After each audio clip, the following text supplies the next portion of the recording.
everyone, welcome to Touch to Click.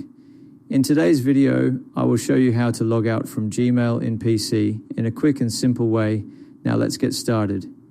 Step 1, go to Gmail by opening your web browser like Chrome, Edge, or any browser you use and type www.gmail.com, http or www.gmail.com in the address bar. This will take you to your Gmail inbox where you can see all your emails.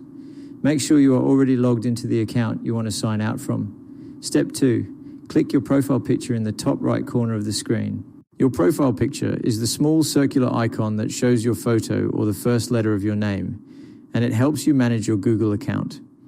When you click on it, a small menu will open with different account options. Step 3, click Sign Out from the menu that appears on the screen. This option will safely log you out of your Gmail account on that PC, which is very important if you are using a shared or public computer. Once you click it, you will be redirected to the login page, confirming that you have successfully logged out.